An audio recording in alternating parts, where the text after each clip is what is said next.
Hi, everyone. Welcome to the Uplifting Herbs for Mood and Mental Health webinar. My name is Dr. Emma Lee. I'm a naturopathic doctor in Vancouver. I practice at a clinic called Clementine Natural Health.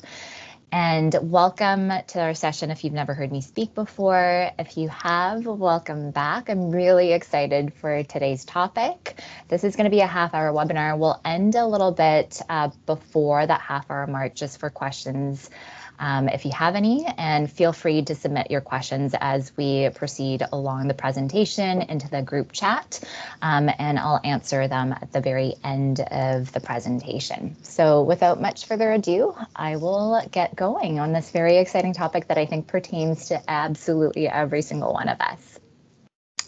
So I just want to start off by acknowledging that when we're talking about mood and mental health, it's a much more comprehensive approach that's required. It's not just about supplementation, even though herbs are so beautiful and has such a role to play, but there definitely needs to be a much more 365-degree approach, or 360-degree approach, apparently chemistry, or not chemistry, but math is not my strong point. But for sure, lifestyle habits can play a very crucial role. Diet, what you eat, movement, making sure that you're really prioritizing self-care and rest, and prioritizing relationship and connections with not just your community, but the natural world around you is so important, because mood and mental health is definitely multifactorial. And I would be remiss in not mentioning the role of stress in mental health, because I do think for most of us, so much of mental health is dependent on stress or our stress response. And I often get asked this in practice, is what exactly defines good mental health versus mental ill health or illness?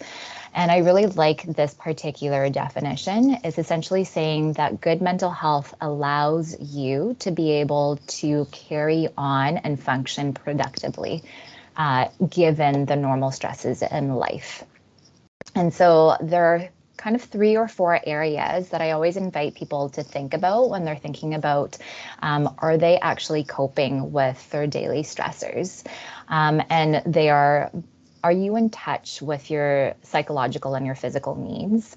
Are you in touch with your emotions, and that's positive and negative emotions? Are you able to feel them in the body and to express them appropriately?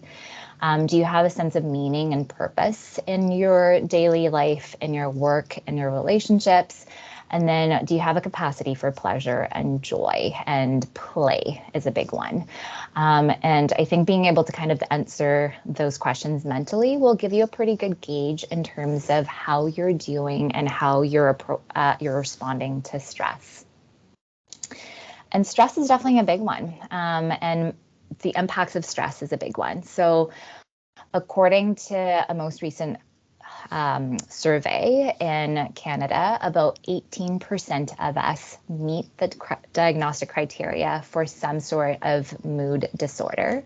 And so I want to be very clear in regards to the information that's presented in today's webinar. Is we're not talking about medical recommendations. We're not making any diagnoses when it comes to mood disorders or mental health disorders.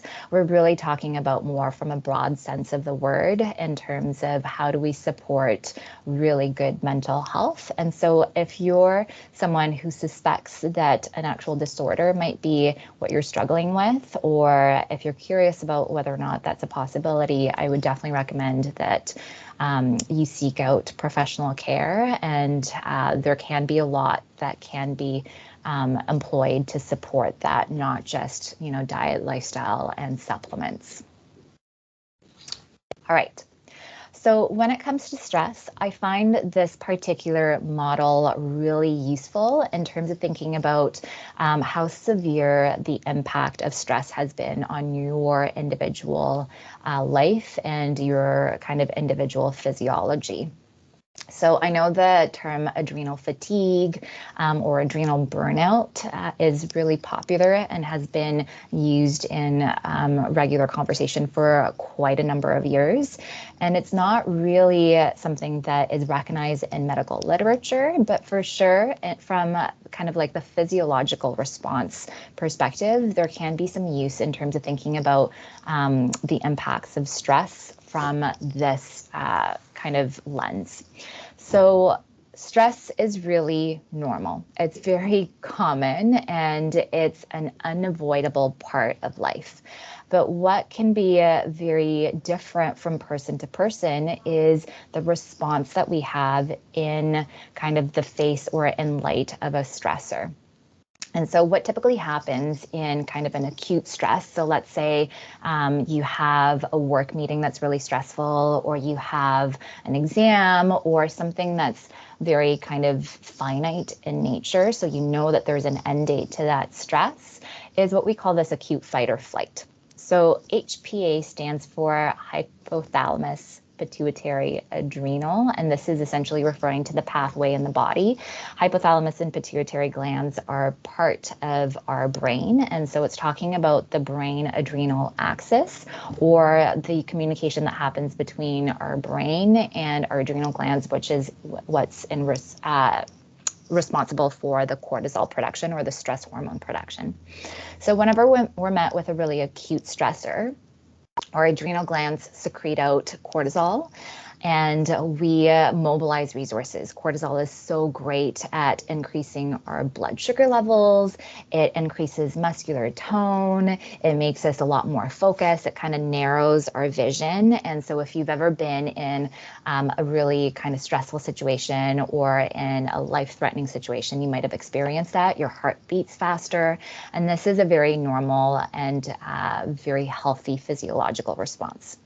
What is abnormal and what tends to be a little bit more common in modern life is when stress becomes chronic. So it's no longer these really specific pinpoint stressors, but it's more kind of like the ongoing stress of poor relationships, stress from work that's chronic in nature, etc. Finances, things that are amorphous, maybe a little bit more low level, but consistent in nature. And what we can see happen is rather than our body responding in this acute way and then coming back to a baseline that's very calm, chronic stressors can definitely lead to HPA axis dysfunction and early adrenal fatigue and so on and so forth, moving down through the different phases of adrenal fatigue. And this can take years. We're not talking about, like a few weeks or a few months. It can definitely take, so for example, HPA axis dysfunction can take 1 to 3 years of chronic stress to manifest. And that zigzag pattern is when we're talking about cortisol being secreted in kind of pulsatile fashion throughout the day. And so being high when it's not supposed to, for example, leading up to bedtime, causing you difficulty falling asleep, that sort of like wired but tired sensation. And then for sure, if stress is more chronic in nature, so kind of bordering on 5 to 10 years, we can see the toll on the adrenal glands being more severe and having early adrenal fatigue or evolving adrenal fatigue, where the adrenal glands are basically tapped out and cortisol production is very, very low, and you can lead to that sort of burnout sensation where energy is low across the board throughout the day, no matter how much you sleep. That sort of like zest for life that you experience is gone, and low mood, low libido, all of that is possible. So you may be asking yourself, what are the symptoms that you should be watching out for? How do you know if your cortisol is too high or if your cortisol is too low? And you can see from this slide that a lot of the symptoms kind of overlap. So food cravings, weight gain, anxiety, depression, mood changes, mood swings like irritability, changes in terms of how often you get a cold or a flu or an upper respiratory infection, sleep disturbances. All of these can span kind of high cortisol or low cortisol, but a big difference between the two is typically with low cortisol, you'd get the chronic fatigue. You definitely get more of the aches and pains in the body, basically kind of like a lack of vitality picture. So low libido, really, really low drive to do things are a little bit more kind of symptomatic of low cortisol overall. And that's just as a reminder, something that happens over years, not necessarily something that happens in a short period of time. So in terms of today's talk, we'll focus a lot on adaptogens, nootropics, and nervines, 3 categories of herbs that can be very, very useful no matter where you are along that adrenal fatigue spectrum. Whether you're kind of in the very early stages of stress or in the very chronic stages of stress, all 3 of these categories and the herbs that we'll talk to specifically can be used. And in case you're not familiar with these terms, adaptogens essentially refer to herbs that help to normalize. So it helps, they help for the body to increase its adaptability. They tend to be mood boosting, and they tend to really benefit individuals who are feeling like they're either really low or kind of tired but wired, like that sort of like buzzing sensation. They help to bring you back to the middle. Nootropics refer to agents that help with brain health, nerve function, cognition, and focus. And then nervines are really beautiful herbs that help with decreasing that sort of like high-strung, anxious feeling. So they help to bring more of a calmer energy without being super sedating, without help like making you fall asleep if that's not an issue. And they can be blended really beautifully with more stimulating adaptogens. So this is just a little bit of an overview of the herbs that we'll touch on. And then we'll actually talk a little bit more specifically to particular products that are part of the Harmonics Arts lineup. All right, so starting off with adaptogens. The first one that I'll touch on is the Adapt Artisan Tea. And you'll notice that most of the products, if not all of the products, all except for one actually, that we'll talk about today are blends. I really love blends because herbs obviously work beautifully as standalone single agents, but there can be a lot of synergy that happens when herbs are blended together. And so when we're talking about blends, we'll definitely touch on a little bit more certain key ingredients or herbs that are part of that blend. And those herbs are what we consider guiding herbs. So they are the ones that we look to in terms of the main action of that product. But all of the other ingredients in these blends are chosen specifically with that guiding herb in mind, because they're very supportive in action in terms of either helping with the efficacy of the guiding herb or helping to kind of round out the actions of that product so that it's a much more comprehensive acting product. So when we're talking about the Adapt Artisan Tea, this is definitely a product that's adaptogenic in nature because it features the herb ashwagandha. So this is a very popular herb. I know most of you probably have heard of it. I love, love, love this herb. It's probably my favorite when it comes to anything to do with stress support and mood support, because there's virtually no instance in which ashwagandha is a poor choice. It is a very normalizing herb, meaning if you're low, it brings you up. If you're high, it brings you down. It can be used very safely long term. It helps to support adrenal function, no matter where you are on that spectrum of adrenal burnout. And it's very rejuvenating. It doesn't interact with any other supplements, herbs, or medications. So it's a very beautiful product to help and restore the health of the nervous system, to ease stress and mental exhaustion. It really does a beautiful job of providing mental clarity without being stimulating or overly stimulating. And then next is another product that I love purely because it tastes so good, but also because the ingredients are beautiful. This is the 5 mushroom chocolate. And this one is just mushrooms. So you'll see here that it's chaga, cordyceps, lion's mane, reishi, turkey.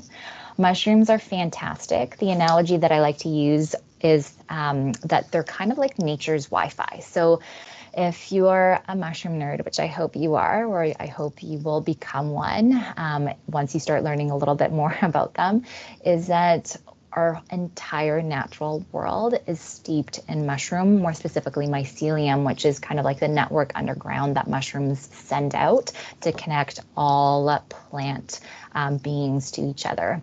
And when we're talking about the function of mushrooms in the body, you can think about it in much of the same way. It helps to establish connections between different body systems. It's really, really useful when we're thinking about the nervous system and how it communicates with our endocrine system, which is the adrenal glands, and how it communicates also with our immune system, which our adrenal function impacts as well. So if we're thinking about kind of focuses for different mushrooms, I like to think about chaga as maybe having more of like a gastrointestinal or digestive focus. So if you're someone who finds that stress is really like a heavy hitter on your digestion, like you see immediately an impact on bowel movements or digestion and digestive capacity, chaga is a beautiful one. Turkey tail is great for as a respiratory focus. So really great if stress always leads you to getting sick and congested. Cordyceps has a renal focus or a kidney function focus. Lion's mane is really great for the central nervous system, so our brain and our spinal cord. And rather than kind of seeking out these mushrooms individually, this is kind of the beauty of the 5 mushroom chocolate, is that you get a blend of everything, because even though we might have Achilles heels as individuals, stress does impact everything from mood and mental health to the rest of our body. So it's kind of nice to be able to just use a blend as opposed to having to have 5 different products. Reishi and chaga specifically, being the 2 guiding herbs or 2 guiding mushrooms, are really, really great for helping you ground, helping to strengthen and modulate the immune system, really helpful for anxiety, insomnia. And so, again, just a beautiful product all around. All right. So in terms of nootropics, the first one that we'll focus on is lion's mane mushroom, and this is the only standalone product that I'll talk about today. Lion's mane, like I had mentioned just a moment ago, is really great for helping to support and bolster the function of our central nervous system. It helps with nerve regeneration and helps with production of this nerve growth factor that is really, really crucial for that nervous system regeneration. And so can be used in all manners of mood and mental support, ranging from just kind of like day-to-day support to more of the disease support or pathology support. For example, if you have any degenerative nervous system conditions. Really great for helping support cognition, memory, and focus as a whole, and can be supportive for mild depression and mild anxiety as well. And the lion's mane product lineup comes as a capsule, a tincture or a liquid, and then a loose powder. And so it's just purely dependent on how you like to take your supplements. But I do really appreciate that Harmonic Arts offers this variety because everyone is a little bit different. You might like to put the powder in smoothies or to add it to certain drinks and make it elixirs for yourself, or you're more of a capsules person just to kind of remind yourself to be able to take all your supplements at the same time. Okay. Next one is Matcha Mind. I love matcha. I do recommend it as a caffeine substitute or a coffee substitute for caffeine if you're reliant on caffeine, because matcha or green tea in general has so many more benefits to the product in addition to just providing you with a jolt of caffeine. And specifically when we're talking about matcha mind, it is really high in L-theanine and antioxidant or flavonoid compounds, and in EGCG. So L-theanine specifically is an extract of green tea or matcha, which is a type of green tea. And you can buy this as a standalone supplement, but I like whole foods as medication or as medicine. And so L-theanine is really helpful for decreasing that HPA axis activation. So essentially helping you lower your cortisol. It helps you increase feelings of relaxation without really impacting your alertness. So it's not sedating. It's a product that you should be using during the daytime because of the slight caffeine content. If sleep is at all an issue, just to avoid it kind of closer to mid-afternoon and beyond. And then EGCG is a really powerful antioxidant. It's a great kind of long-term antioxidative component that you can add to your diet. Really, really beautiful product that you can kind of swap out for coffee in the morning. All right, last category, which is nervines, helping with calming the nervous system without being sedating. We'll talk about two tinctures. So the first one is called the Uplifted Spirits Tincture Blend. And this is a great one for any type of emotional distress. If there's any kind of tendency towards more of an anxious thought pattern, can be also really helpful for more of a depressive thought pattern as well. And the reason being is because the guiding herb is St. John's wort. This is a beautiful herb that acts on our serotonin pathway, and serotonin is kind of like our feel-good hormone. It can definitely help to increase other feel-good hormones in the brain, things like GABA and dopamine. It's really helpful across a wide range of kind of mood concerns, ranging from what we talked about, which is kind of mild anxiety, depression, to seasonal affective disorder.